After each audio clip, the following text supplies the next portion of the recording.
Hey there, this is Russ Murphy again from Indiana Avenue Baptist Church with your daily devotional.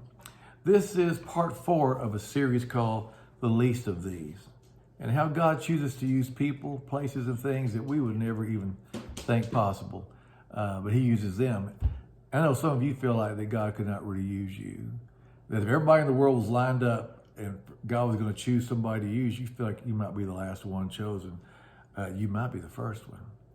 Talked about a young man named David, how God used him to touch our entire youth group. Talked last time about a young man named Gary in Hubbard, Texas, who was a drug dealer. I didn't know that. Hadn't seen him in 8 years. And how I just invited him to come to the last revival service on that Thursday night in Hubbard, Texas. He did come in about halfway through the song service, went to the very back of the church, and we started the invitation that night about 8 o'clock. Just As I Am. Sang 3 or 4 verses of it. No one came forward. Gary, I was watching Gary because I was playing my guitar, helping lead the music, and he was just standing there, arms folded. And the pastor of First Baptist Hubbard, we had the last stanza of not Amazing Grace, but Just As I Am. Thank you, sweetheart. Just As I Am. And pastor said, I think we're going to sing one more verse, because I think there's somebody here who needs to come forward and receive Christ. And I wasn't expecting anything. It's 8:05. I tell you the truth, I'm ready to get on home. You know, I'm going to work in a few hours anyway. And so we sang that last verse of Just As I Am. And sure enough, Gary slowly came out of the aisle and came down the aisle and just hugged the pastor and started crying. And pastor said, Gary wants to receive Christ tonight in his heart, and he wants to say something to you first. And so Gary got up there with just a shaking hand. He wasn't a public speaker.